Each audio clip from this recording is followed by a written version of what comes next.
Assalamualaikum warahmatullahi wabarakatuh. Perkenalkan, nama saya Ratih Puspitasari dari kelas Teknologi Benih 2 semester 6.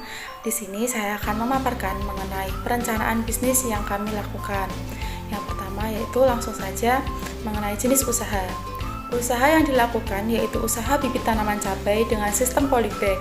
Kebijakan segmentasi pasar yang dilakukan berdasarkan segmentasi geografis. Dengan dana yang diperlukan dan sumbernya yaitu dana yang diperlukan kami sebanyak Rp5.710.000 dengan penerimaan sebesar Rp6.000.000.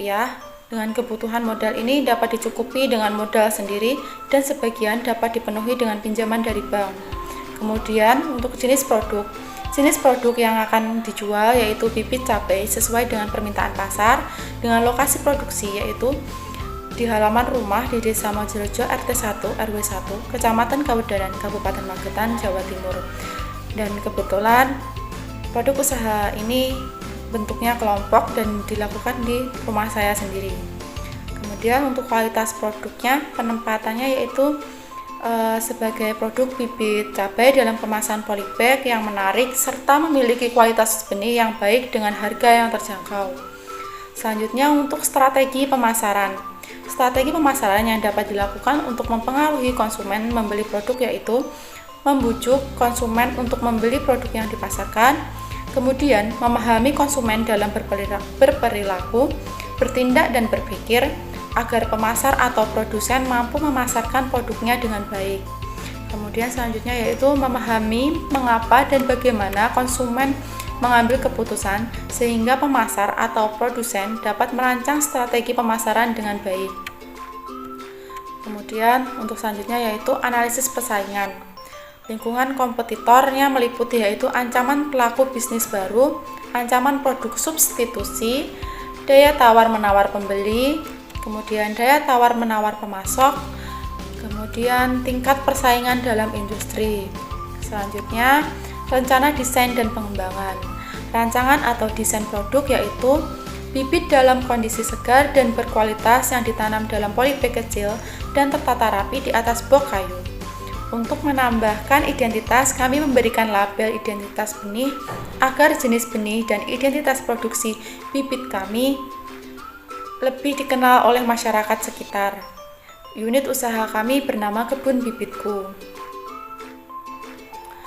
Kemudian untuk faktor-faktor perumusan desain produk, yang pertama yaitu faktor performansi, yaitu desain pengemasan bibit cabai dengan plastik semai praktis, ekonomis, aman, sesuai dengan kondisi psikologis dan fisiologis manusia. Ketika dibawa nyaman, praktis, mudah dibawa dan dipelihara serta tidak memberikan efek samping yang bahaya. Yang kedua yaitu faktor fungsi. Desain kemasan secara fisik dan teknis bekerja sesuai dengan fungsi, memiliki lubang sebagai jalur keluar air, cukup kuat untuk menampung tanah dan bibit dalam jangka waktu yang cukup lama. Kemudian, faktor produksi. Desain sangat mudah dalam pencarian bahan baku di pasar dan biaya produksi sangat terjangkau. Kemudian yang keempat yaitu faktor pemasaran. Faktor pemasaran ini yaitu desain kemasan bibit cabai mampu bertanam dalam waktu cukup lama, efisien, sesuai dengan selera konsumen, memiliki citra produk yang baik, dalam pengiriman saluran distribusi produk tetap aman. Kemudian faktor kepentingan produsen. Desain kemasan bibit cabai memiliki identitas alamat dan nama perusahaan yang diberikan pada box. Selanjutnya yaitu faktor kualitas bentuk. Kualitas bentuk kemasan bibit cabai memiliki kualitas, daya tarik, daya tahan oleh konsumen, kemasan bibit dari plastik semai dan kemasan besar dalam bentuk box kayu yang aman.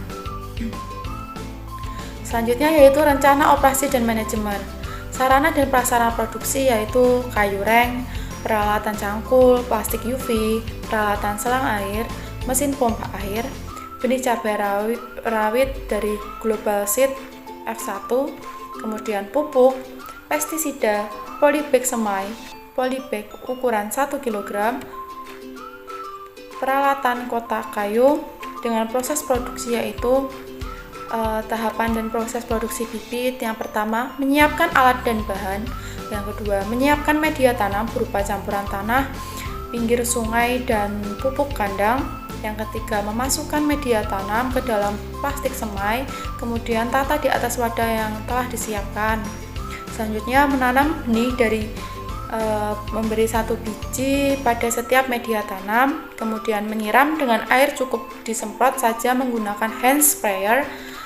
Selanjutnya, meletakkan hasil semaian di tempat yang cukup penyinaran matahari. Selanjutnya, mengenai kapasitas produksi. Kapasitas produksi tidak ada ketentuan per hari dalam membuat produk. Produk menyesuaikan dengan pesanan, biasanya dilebihkan 40% dari pemesanan untuk mengatasi benih yang gagal tumbuh. Selanjutnya, untuk manajemen persediaan. Manajemen persediaan yaitu selalu memproduksi benih selain untuk pesanan, ada juga untuk dibutuhkan dalam skala kecil dan tidak menentu jumlahnya, karena semua dipengaruhi oleh faktor kebutuhan sampai faktor cuaca. Yang terakhir, mengenai manajemen resiko. Resiko pada usaha kebun bibitku meliputi proses produksi dan pemasaran. Selanjutnya, mengenai analisis rencana keuangan. NPV. NPV merupakan selisih antara nilai sekarang dari arus kas yang masuk dengan nilai sekarang dari arus kas yang keluar pada periode waktu tertentu. Secara sederhana, NPV merupakan perkiraan keuntungan yang didapatkan sebuah usaha di masa depan jika kita menanamkan modal dengan nilai uang pada saat ini. NPV digunakan dalam penganggaran modal untuk menganalisis profitabilitas dari unit usaha. Hasil dari perhitungan NPV, kelompok kami menunjukkan angka yang lebih tinggi yaitu Rp135.074.760, yang mana analisis perhitungan sebagai berikut. Jika nilai yang positif lebih dari 0 menunjukkan bahwa penerimaan lebih besar dibandingkan dengan nilai yang diinvestasikan, maka unit usaha ini direkomendasikan untuk dijalankan. Yang kedua, jika nilai yang negatif atau kurang dari 0 menandakan penerimaan lebih kecil dibandingkan dengan pengeluaran atau akan mengalami kerugian pada investasinya setelah mempertimbangkan nilai waktu luang atau time value of money, maka investasi pasti menguntungkan.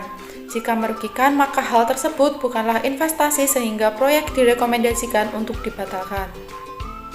Yang ketiga yaitu, jika nilai yang netral atau sama dengan 0, berarti investasi atau pembelian tersebut hanya balik modal, tidak untung maupun tidak rugi. Maka perlu didiskusikan lebih lanjut mengenai keuntungan lain yang akan didapatkan jika investasi tetap dilanjutkan. Selanjutnya yaitu IRR. IRR merupakan singkatan dari Internal Rate of Return yang menjadi salah satu acuan perhitungan efisiensi dari sebuah investasi.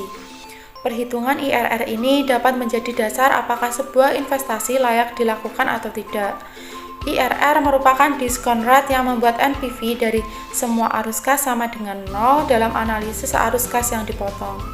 Selanjutnya, jika IRR lebih besar dari cost of capital, maka menggambarkan bahwa investasi yang dilakukan akan menghasilkan return lebih besar dari yang dirancang sebelumnya.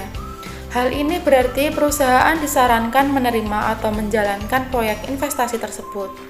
Namun, jika sebaliknya IRR lebih kecil dari cost of capital, maka investasi yang dilakukan akan menghasilkan return lebih kecil dari yang ditargetkan, sehingga perusahaan lebih baik menolak investasi tersebut. Kemudian, jika IRR nilainya sama dengan cost of capital, menjadi pertimbangan bahwa investasi yang dilakukan diperkirakan menghasilkan return sebesar yang ditargetkan. Selanjutnya mengenai payback periode. Payback periode merupakan jangka waktu yang dibutuhkan untuk menutup pengeluaran investasi dengan keuntungan. Dengan kata lain, payback periode ini merupakan jangka waktu tertentu yang dibutuhkan untuk pengambilan modal investasi semula. Mungkin demikian yang dapat saya sampaikan mengenai perencanaan bisnis usaha kami, yaitu unit usaha kebun bibitku. Bila ada kurang lebihnya, mohon maaf. Terima kasih atas perhatiannya. Wassalamualaikum warahmatullahi wabarakatuh.